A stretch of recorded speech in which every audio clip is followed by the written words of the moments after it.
Tahu tak roda? Lambang yang macam bendera India kat tengah tu. Dari India kan lambang roda tu. Jadi dalam agama Buddha pun dia ada. Dia panggil putaran roda Dharma. Macam ni. Sebelum tu, nama sebenar Buddha ni ialah Siddhartha Gautama Buddha.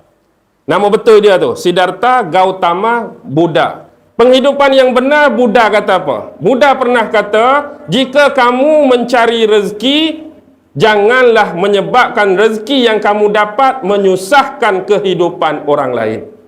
Bila kamu cari rezeki, dan kalau boleh rezeki yang kamu dapat tu bukan dengan jalan menyusahkan hidup orang lain. Yang kedua dia sebut tentang penghidupan ni, jika kamu mencari kebahagiaan dalam hidup dan kamu berjumpa kebahagiaan, janganlah sesekali kebahagiaan yang kamu dapat tu dengan jalan menafikan kebahagiaan orang lain. Halo Ustaz, saya Ahleng. Itu murid Ustaz Cina punya orang, mekanik motor relau. Apa itu roda Dharma, apa Triratna, apa Pancasila? Apa benda? Ahleng. Okey. Oh, macam ni. Ni bukan orang Islam ni. Ni seorang Cina. Nama dia Ahleng. Ahleng ni tak ada kena mengena dengan Ahleng zaman Sarja Hassan dulu. Zaman Sarja Hassan dulu pun Ahleng juga. Ni bukan. Jadi Cina Ahleng ni dia duduk di relau tu. Kerja dia mekanik motor. Jadi kalau saya pi tukar minyak enjin ke, pi apa, orang Kelantan kata terik rata. Nak kata apa bahasa sini terik rata ni? Rantai kita tu kendok, dia bagi tegang rantai tu kan. Saya duduk sembang lah dengan dia. Kan banyak depa ada patung-patung Buddha tu. Saya duduk cerita pasal agama lah dengan dia. Duduk cerita.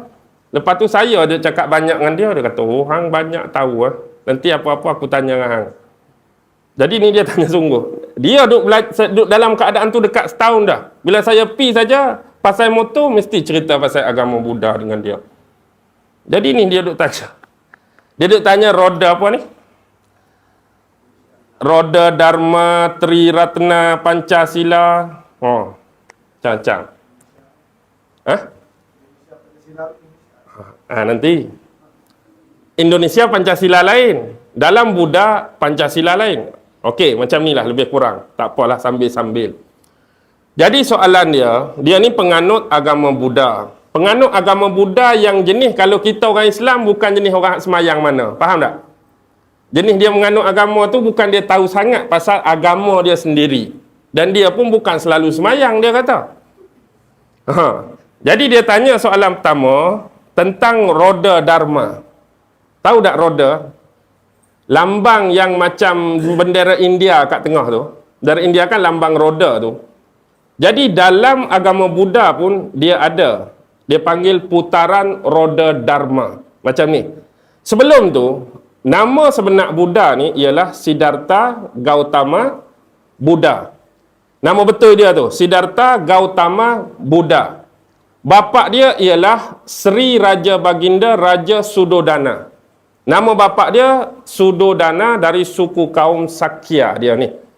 Mak dia Sri Ratu Maha Dewi Maya. Baik.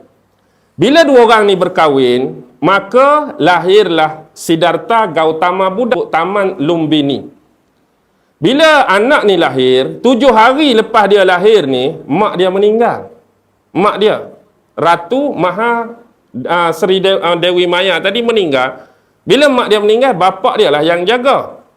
Bapa dia ni ada seorang bibik. Bibik ni nama dia Maha Pajapati. Jadi kemudian bila mak meninggal, bapa dia ni kahwin dengan bibik tadi. Iaitu Maha Pajapati tadi duk jaga. Bila sampai tempoh tertentu, biasalah raja dia akan panggil ketua-ketua sami dia ni tengok tilik nasib masa depan anak ni. Jadi ada seorang sami yang cukup terkenal masa tu.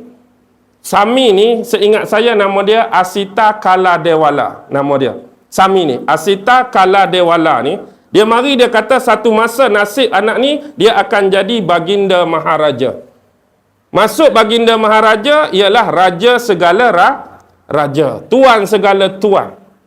Dan itulah nasib yang terjadi kepada Gautama Buddha. Dengan ringkas cerita, bila dia memilih jalan ni, dia sampai di satu tempat dalam sebuah taman disebut Taman Rosa. Inilah kali pertama dia menyampaikan khutbah. Dalam agama Buddha disebut khutbah Benares. Khutbah Benares ni, depan dia tu ada kumpulan-kumpulan arahat. Tahu arahat? Arahat ni kalau kita baca Quran, kalau pengikut-pengikut Nabi Isa dia sebut Al-Hawariyun. Kalau nisbah bagi agama Buddha, Al-Hawariyun itu ialah arahat-arahat, pengikut-pengikut pendamping setia kepada Buddha. Jadi dia menyampaikan khutbah Benares pertama. Khutbah inilah yang disebut putaran roda Dharma. Bila kita tengok roda tu dia ada hak bulat besar. Sebelum sampai kepada pusat dan paksi roda, dia ada kekisi. Kalau kereta ini kita panggil rim dia tu. Gigi-gigi tu. Lidi-lidi rim tu. Jadi kekisi bagi roda putaran roda Dharma tadi ada berapa? 8. 8 inilah disebut 8 jalan kebenaran, 8 jalan pencerahan. 8 jalan kebenaran, 8 jalan pencerahan. Dan tu sebenarnya amalan-amalan yang patut dibuat, amalan-amalan yang patut diamalkan oleh penganut-penganut Buddha. Dengan kata lain, kenapa dia guna perlambangan roda? Sebab roda ni sifat dia sentiasa berputar. Siapa yang putar roda, maksudnya amalan tu hidup dalam diri dia. Siapa yang tak putar roda, seolah-olah macam dia tak beramal dengan apa yang dijadikan asas kepada 8 pelajaran tu. Macam kita hari ni ada Quran tapi tak baca. Allah suruh semayang, tak semayang. Allah suruh puasa, tak puasa. Jadilah roda tak berpusing. Nisbah mudah. Jadi kalau dia tu nak betul-betul mengamalkan ajaran dia, 8 benda tu sentiasa berputar. Maksudnya mengamalkan 8 benda ni. Bila roda tu berpusing kuat, akhirnya kita nampak lagi tak bilah tu. Mula-mula nampak dia bergerak perlahan bilah tu. Tapi bila laju zoom, kita akan nampak apa? Paksi hak tengah tu. Itulah tahap capaian yang mereka nak. Inilah dalam agama Buddha disebut nirwana. Bukan nirwana Kurt Cobain tu tak. Dia ada satu kumpulan nirwana Kurt Cobain hak bunuh diri tu kan. Itu bukan nirwana lain. Ni nirwana kalau kita ni satu tahap yang dapat berdampingan dengan pencipta.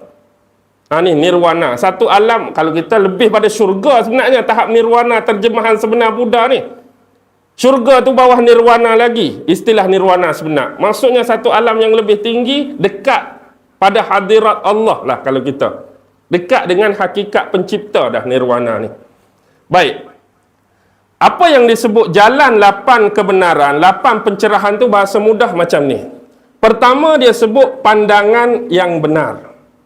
Pandangan yang benar. Yang kedua, fikiran yang benar. Nombor 3, ucapan yang benar. Nombor 4, perbuatan, akhlak yang benar. 5, penghidupan yang benar. 6, usaha yang benar. 7, pemerhatian yang benar. 8, konsentrasi yang benar. Faham ke tak? Pandangan yang benar. Maksud dia macam ni. Setiap penganut-penganut Buddha, mereka harus melihat pemandangan dari dalam mata Buddha. Maksudnya melihat dari sudut pandangan Buddha, mata ada 2. Kita pun kena tengok alam dan kemanusiaan hari ini dengan 2. Satu, pandangan bijaksana. Yang kedua, pandangan belas ihsan, belas kasihan. Maksudnya kita tengok sesuatu benda tu dengan bijak.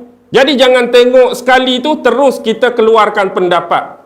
Mungkin yang zahir kita nampak demikian, belakang tu mungkin lagu lain. Jangan cepat keluarkan perkataan, jangan cepat melatah dengan masa muda. Tengok tu dengan bijak, baru keluarkan sesuatu pandangan.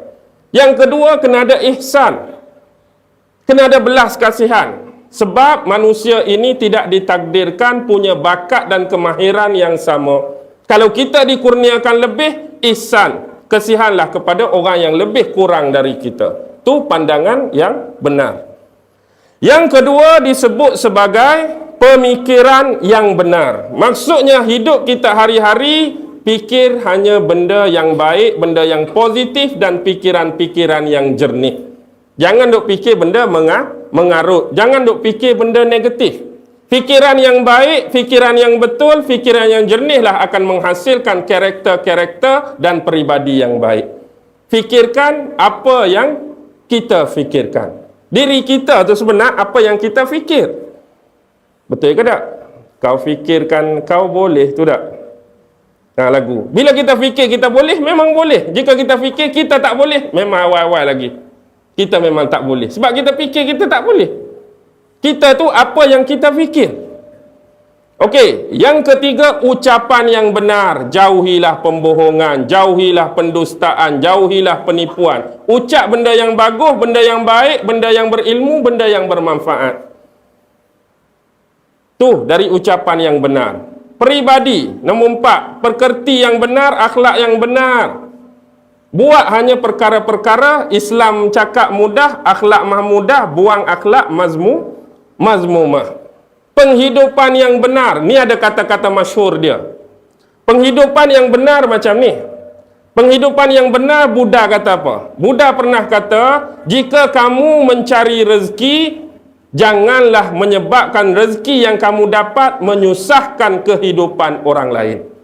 Bila kamu cari rezeki, dan kalau boleh rezeki yang kamu dapat tu bukan dengan jalan menyusahkan hidup orang lain.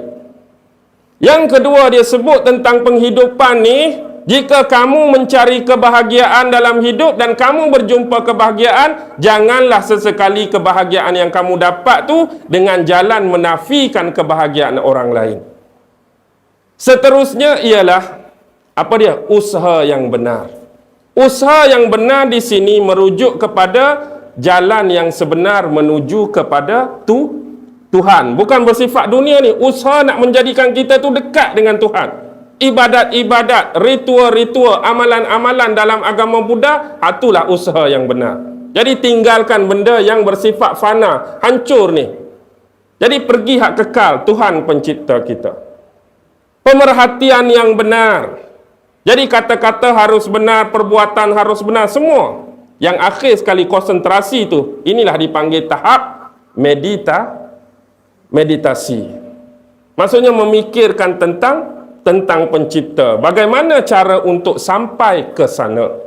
Itu maksud dia roda dharma yang 8. Putaran roda dharma. Jadi baik. Tadi dia tanya apa? Triratna kan? Pernah dengar tak Triratna? Ratna ni biasa kalau terjemah bahasa Melayu apa Ratna ni? Ratna Sari nama orang tak? Dulu ada seorang penyanyi nama Roy. Kau Ratnaku, lagu dia tak? Ratna. Triratna ni bukan macam Trinity. Kalau saya sebut Trinity tahu?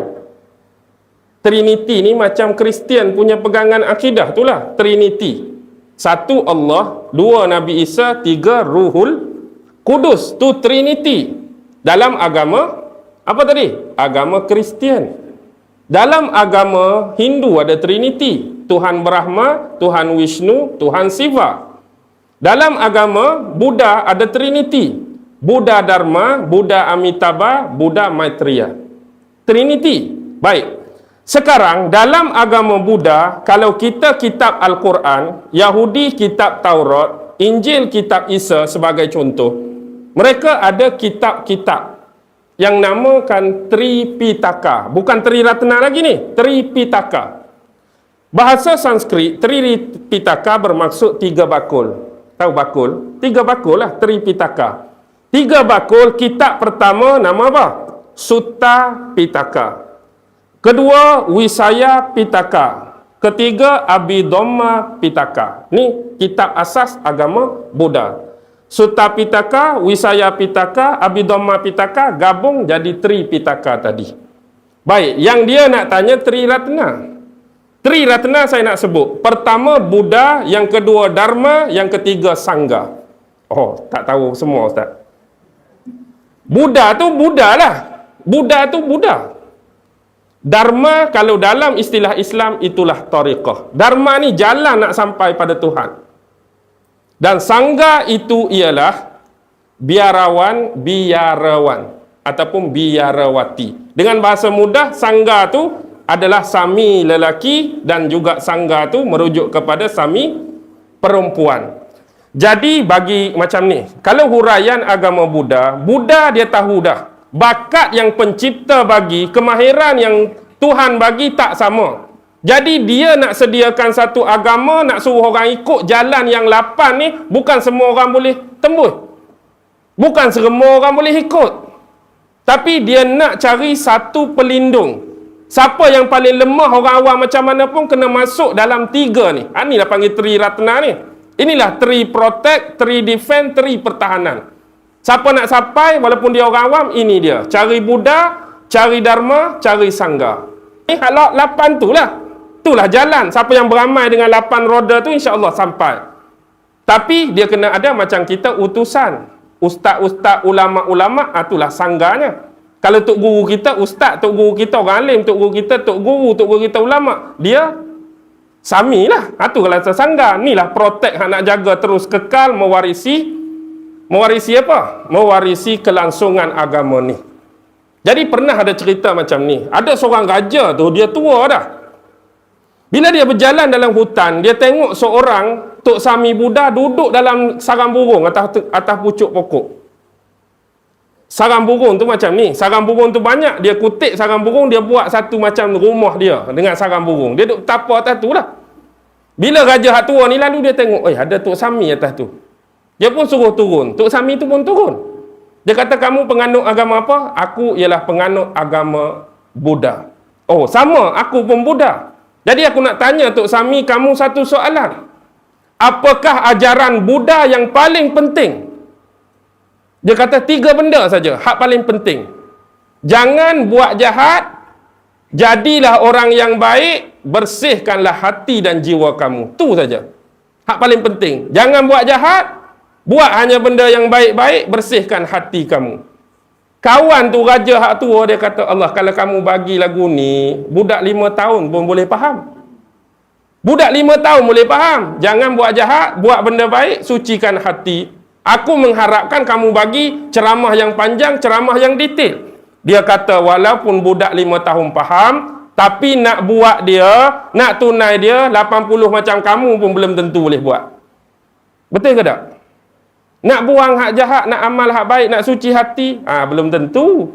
Walaupun ayat tu mudah, senang dipaham, belum tentu lagi kita mampu buat. Jadi bahasa mudah tadi, Tri Ratna ni, macam ni lah. Buddha panduan, Dharma jalan, Sangha itu ialah ulama-ulama, pedri-pedri, rahib-rahib ataupun imam-imam bagi depa. Cara nak buat ialah macam ni. Mereka ada ritual khusus nak masuk dalam Tri Ratna, asas. Baik, mereka ada upacara kena baca. Cara dia duduk bersila, kena duduk macam ni. Ini lakonan semata-mata, tidak ada berkenaan dengan yang hidup atau yang mati. Jadi kena duduk macam ni, mereka kena ucap ini depan bihu. Bihu ni wali mursyid lah kalau tarikat kita. Kalau yang perempuan dia panggil bihuni. Bihuni hak perempuan, jatan bihu. Kalau tahap sangga tu umum macam ustaz mana-mana, tapi tahap bihu ni wali mursyid. Wali mursyid nak bagi dharma ni jalan. Cara dia ialah, wahai Buddha, aku akan pergi kepada kamu, maka lindungilah aku. Wahai Dharma, aku akan pergi kepada kamu, maka lindungilah aku. Wahai Sangha, aku akan pergi kepada kamu, maka lindungilah aku. Maksudnya dia masuklah dalam tu di bawah bimbingan wali-wali mursyid tadi. Jadi dia duduk dalam mana? Dalam tariqah Dharma. Tariqah Dharma tu 8 tu lah. Bimbingan daripada ustaz dia, wali dia, amal 8 tu, insya-Allah sampai dia pada tahap pencerahan yang Buddha sampai. Tapi bukan Buddha Dharma, bukan Buddha Maitreya, Buddha hak tengah, Buddha Amitabha. Dan Buddha Amitabha ni tak ada berkenaan dengan Amitabh Bachchan. Amitabha saja. Buddha Maitreya tu tahu tak siapa? Kalau saya cerita jangan terkejut.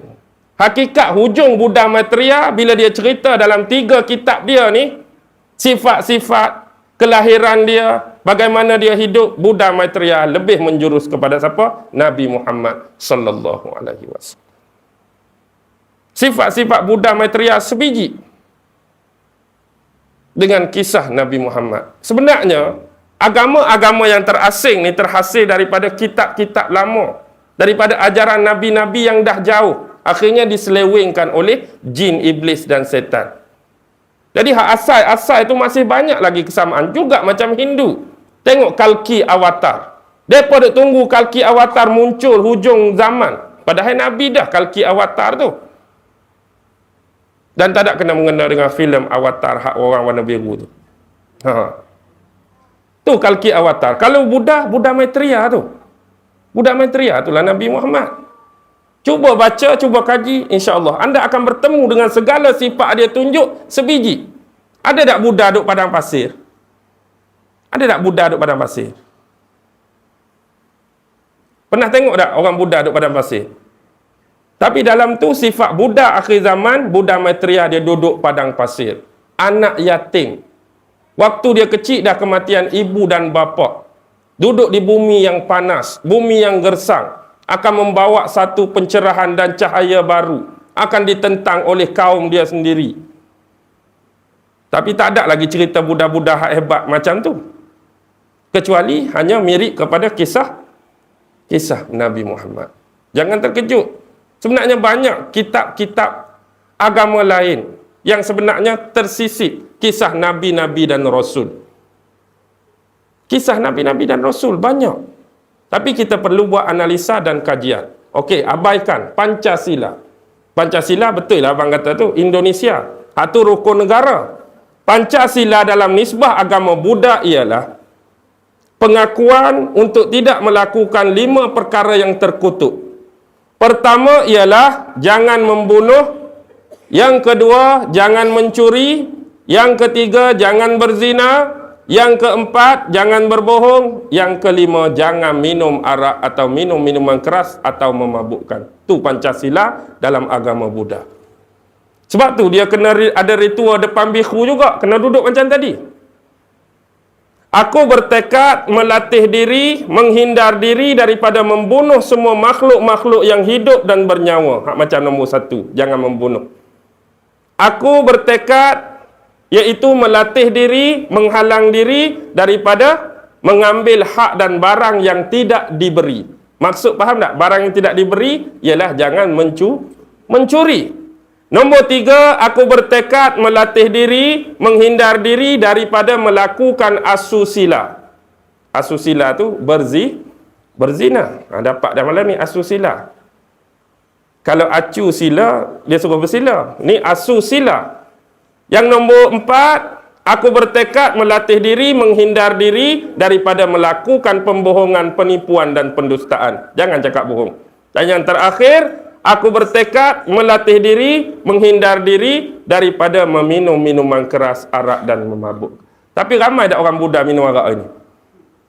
Tu nak cakap tu macam kita lah. Allah suruh semayang, tak semayang. Ini Allah, Tuhan dia kata larang minum arak, dia minum arak juga. Jadi jangan pelik lah.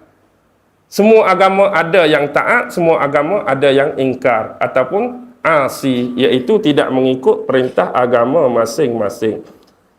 Jadi sekurang-kurang malam ni dapatlah ilmu tak? Agama Buddha, walaupun dari sudut putaran roda Dharma, Tri Ratna dan Pancasila. Banyak lagi kalau nak cerita. Tapi biarlah.